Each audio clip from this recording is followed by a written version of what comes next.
9th of May, Rabbi Moore, Parsha Shavua.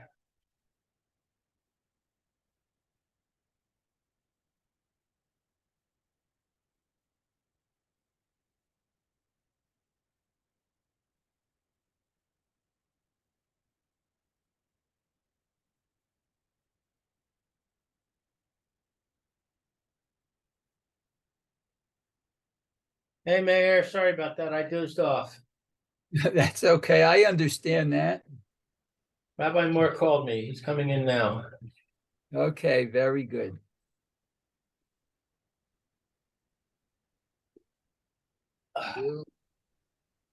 Hey, Yechiel. Hi. What's going on here? Hello, Rabbi. You see me? Yep. Yes. Okay. Sorry about that. Fine. Thought maybe you thought Lag BaOmer was a national holiday. Okay. By the way, Lou, we can't see you yet. Can't? Okay, let's continue. How about now? Yep. Okay. Okay.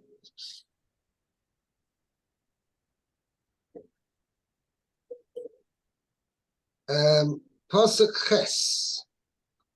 We're up to Pasuk Ches.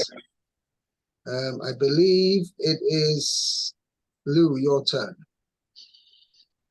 Asafarta, this Safarta, Lecha, Sheva Shibasos, Shanim, Sheva Shanim, Sheva Pa'amim, Vahayu Lecha, Yemei Sheva Shabsos, Ha-Shanim, Tesha, V'Arba'im Shana.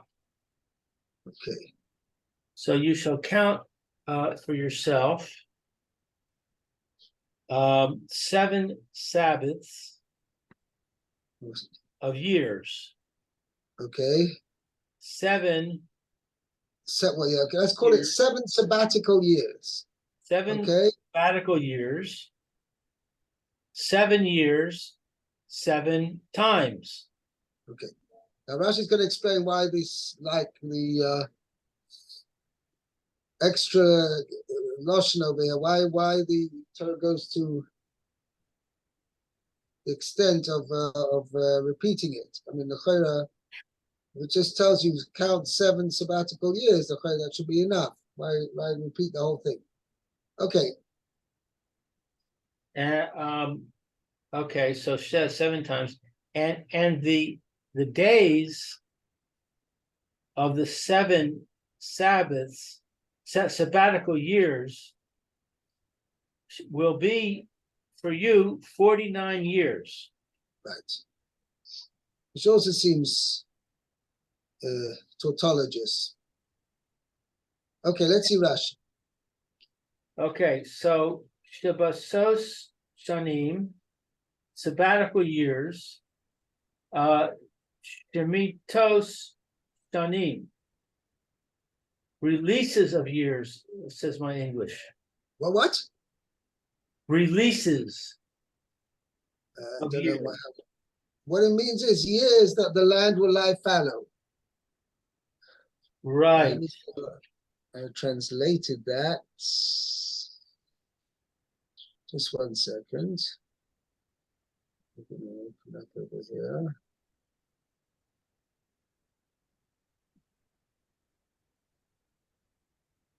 Yeah.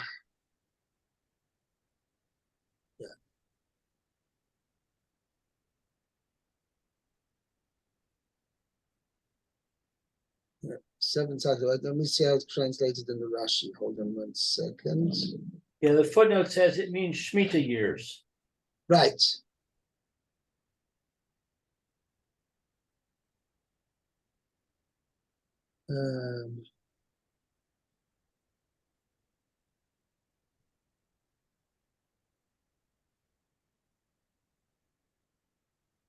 Just 1 second. Hold it. I'd like to look up something else. I want to look up how I translated it in the Rashi. We'll look at it this way. Hold on. Rashi. Maybe Mayor can pick up. I need to run to the restroom.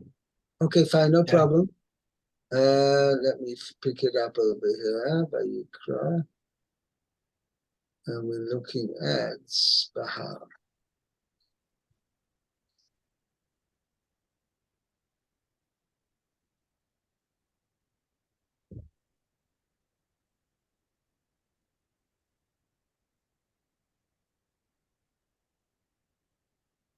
Yeah.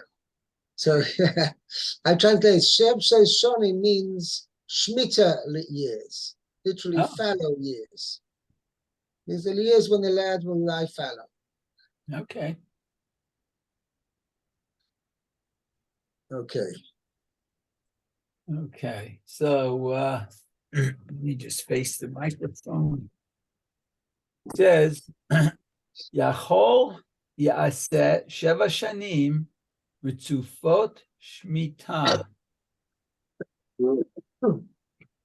I might think one could fulfill this requirement by making 7 consecutive Shemitah years.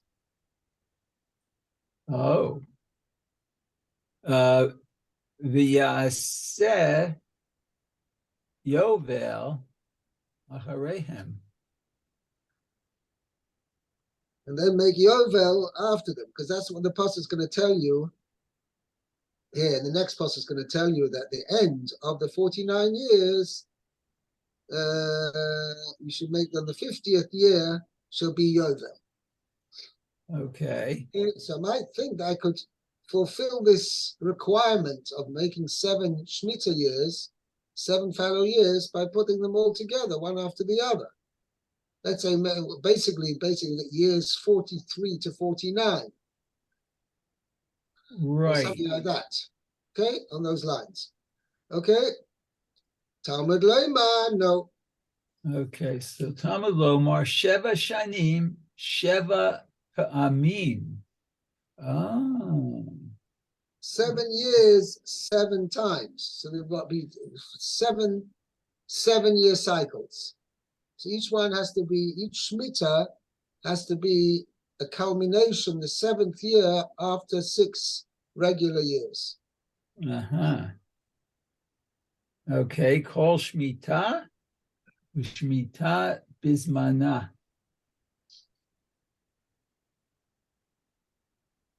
Each Shemitah in its time.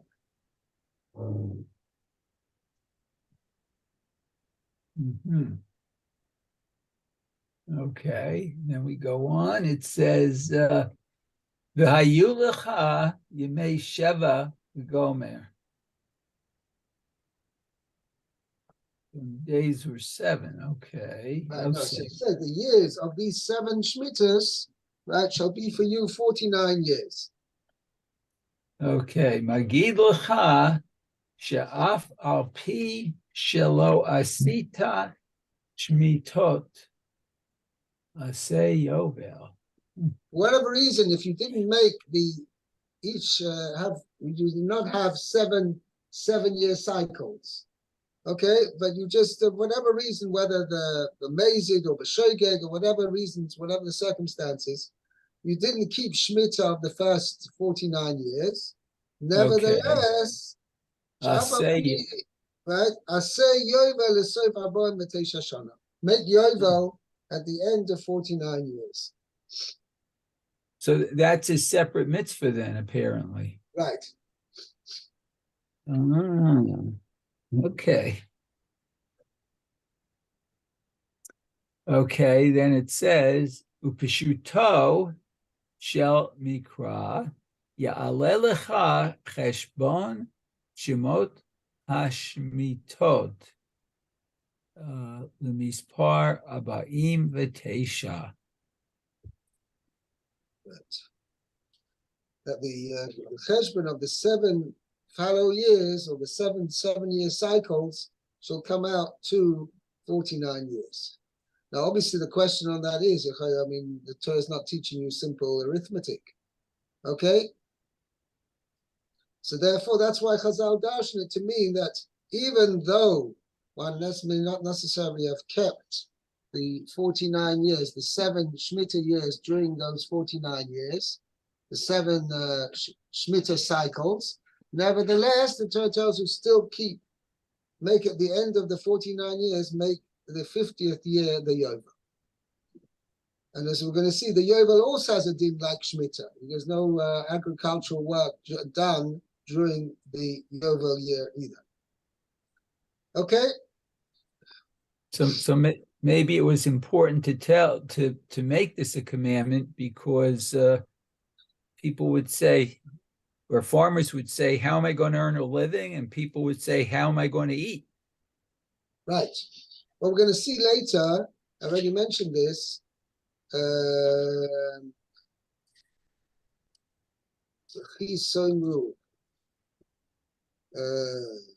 Pasuk 20.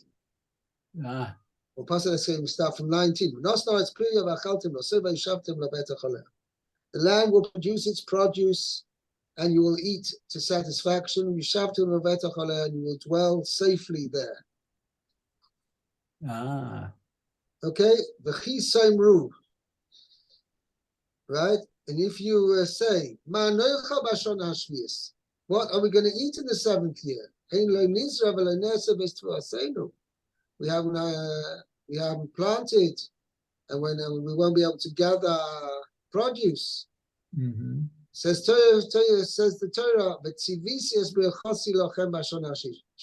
I will command my blessing for you in the 6th year, and the Torah will produce for equivalent for 3 years. Wow.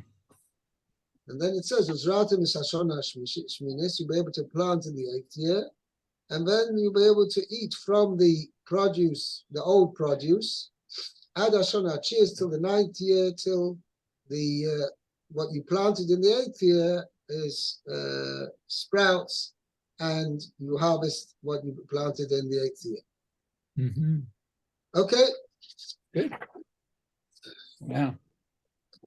Okay, let's go on now. Pasuk Tes, Lou. That's the Pasuk Tes. V'avarta.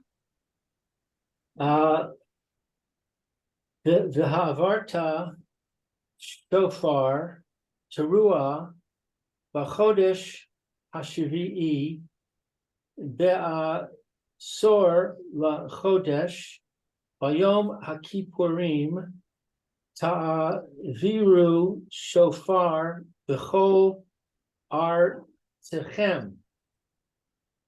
Okay, you will sound the shofar, a trua, a broken blast, Right. on the shofar. Well, we'll see exactly how that means, because the shofar trua is like one phrase going together. Right. Right. Shofar trua. Okay. Okay. In the 7th month, on the 10th of the month, on Yom Kippur, you will sound the shofar in all of your land. Yeah. So Rashi says, V'ha'avarta, you shall sound. Lashon, it's an expression. Vaya'aviru kol ba'machaneh, and they proclaimed in the camp. Lashon ach rasza.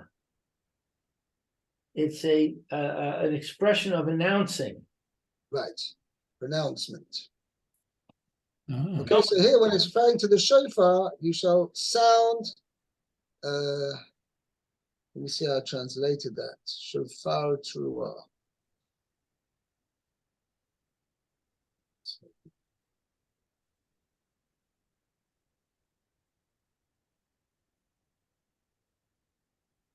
Yeah, I translated shall sound the wailing shofar. Ah, okay. On Yom Kippur, the Yom Kippurim. Okay, now Rashi's got a question. Again, we seem to have a tautology here in the pasuk. Oh, mi mashma she ne'emar b'Yom Kippurim. I missed the beginning of the sentence. Okay, so mimashma, from what derivation? No, so Mashma from the implication when it says Shiyom Kippurim. From Okay. the implication that it's being said on Yom Kippur, Eino Yodea Shehu Asar lachodesh. Ba'asor lachodesh. Do I not? This is like it's a rhetorical question. This was lost. Do I not know it refers to the 10th of the month? It told us if it says the pasuk tells you it's on Yom Kippur, so obviously that's on the 10th of the month. So why does the pasuk say both Yom Kippur and it was in the 7th month on the 10th of the month? Why is there need to mention both? As he says, in Kain Lomo Nema. If so, why does it say Ba'asor lachodesh on the 10th of the month? Ella, but Lamar lecha, it is to say to you, to kias asor lachodesh, the blowing on the 10th of the month, docha Shabbos, overrides the Sabbath. The chol artechem, throughout your land. The ain tekias Rosh Hashanah docha Shabbos. But the blowing of the shofar on Rosh Hashanah does not override the Sabbath. The chol artechem, throughout your land. Ella, but the base din bilvad, in court only. That means only in Bezdin did they when the prayers that were said in the presence of the Bezdin, which was basically when there was a Beis Hamikdash. This was the high court, which was in the Lishkas Hagozis, the Sanhedrin. Only there would they blow shofar on Rosh Hashanah if it fell on Shabbos, but elsewhere they wouldn't blow shofar on Shabbos. Now, this Rashi In the court. Sorry. So you're saying they blew the shofar in the court?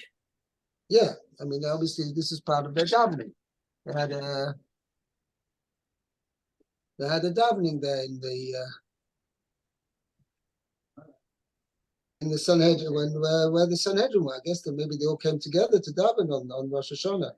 But anyway, in the what's called in the Lishkas Hagozis, which is commonly translated the Hall of Hewn Stone. This is where the Sanhedrin presided. There they would have a Kiyah Shofar there, and there the Kiyah Shofar would be blown even on Shabbos. Okay, but otherwise, elsewhere, when Rosh Hashanah fell on Shabbos, they would not blow shofar.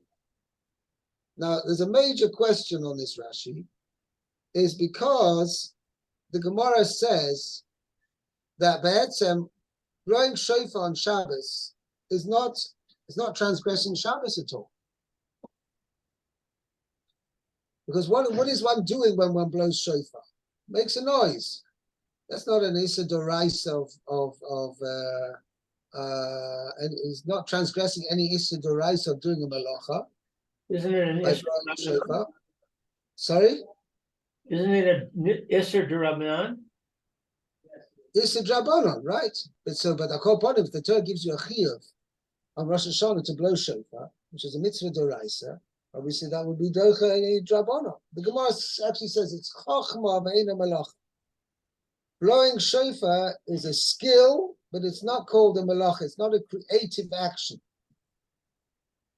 So l'chayra, there's no reason, be'etzem, why it should be forbidden to blow shofar when Rosh Hashanah falls on Shabbos. So the Gemara says it's actually a drabono, that we have make a gezerah. What is the gezerah? That we're afraid that somebody who's practicing blowing shofar on Rosh Hashanah, and he needs to brush up on his blowing his shofar, and he's going to take his shofar and carry it in the Reshus HaRabim, carrying it in the public domain, and it's going to be over Nisa D'Oraisa. Okay, this is a very actually involved point, because all the Rishonim asked the question, well, why talk about only carrying 4 amas in the Reshus HaRabim? Where's the shofar under normal circumstances? In somebody's house. Okay? And where's he going to take it? He's going to take it outside into the street. Carrying from Reshus HaYochid to Reshus HaRabim is also an Issa D'Oraisa. So why talk about chashash? Maybe he's going to carry 4 amas in the Reshus HaRabim. The chashash should be maybe he'll carry it from Reshus HaYochid to Reshus HaRabim, right? Which is an issa even for a mashu. If a person carries something from Reshus HaYochid to Reshus HaRabim, even if it just transverses the line between the Reshus HaYochid and the Reshus HaRabim, even if he doesn't carry it 4 amas, he's also over an issa d'oraisa. So there are various answers presented by the Rishonim. But either way, that's the Chazal or Kaveh, that there's no blowing shofar on Rosh Hashanah if it falls on Shabbos outside the Beis Hamikdash.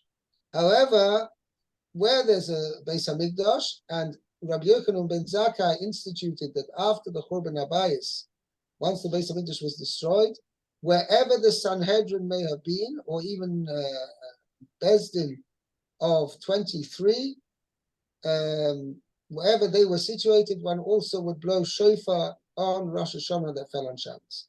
Nowadays, we don't have such a Bezdin Bechlal, so therefore we do not blow shofar when Rosh Hashanah falls on Shabbos. But upon him, the major question is, it's only a drabanon.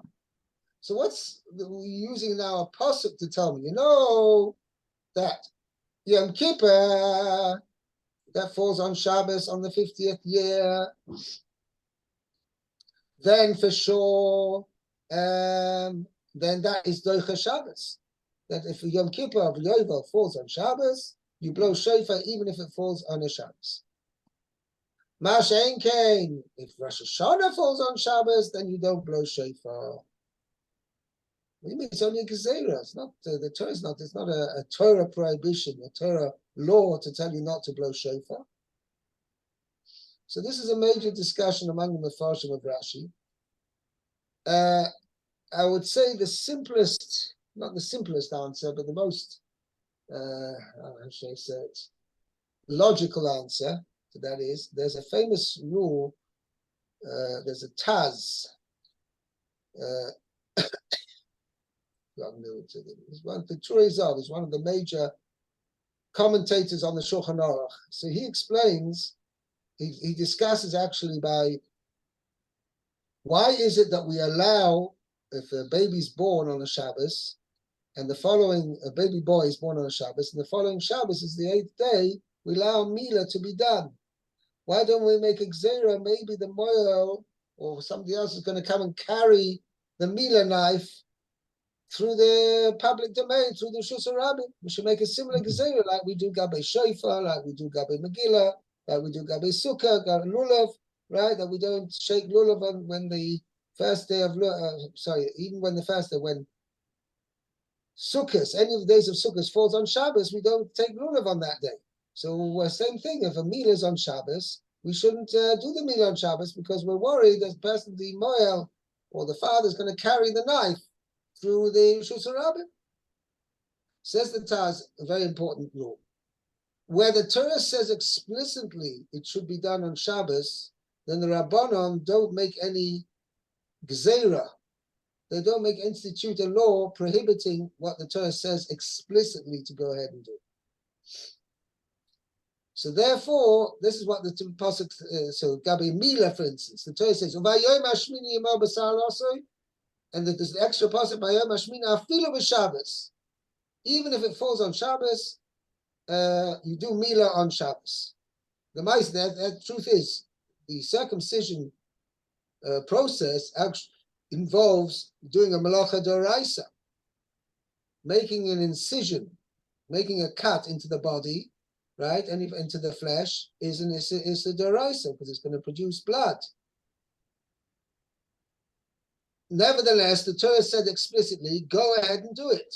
So if Torah says explicitly go ahead and do it, then the Rabban are not going to say because of some chashash, no, we institute that you shouldn't do it. So similarly over here, that's what Rashi is referring to over here. That Gabe Yom Kippur of Yovel, the Torah says specifically, even if it's on Shabbos, go ahead and blow shofar. So then the Rabbanan are not going to institute to say, no, well, we're worried you're going to come and carry the shofar through the Shus Rabbim. So by Yom Kippur of Yovel, we never made such a law to say that it's forbidden to blow shofar on Yom Kippur of Yovel if it falls on Shabbos because we're worried you're going to carry it. No, we wouldn't do that such thing because the Torah said explicitly on Yom Kippur of Yovel blow shofar even if it falls on Shabbos. Ma'ash Einkein on a regular Rosh Hashanah which falls on Shabbos, the Torah didn't say specifically go ahead and blow shofar. Therefore, the Rabbanon can institute this Gezerah Rabbanon not to blow shofar when Rosh Hashanah falls on Shabbos. Okay, we will adjourn here. Anybody responding? Okay, sorry. Have a great day, everybody. Okay, Have a thank good you. day. All right. Okay, be well. You have a good day, Mayor. Too, Yechiel, take care.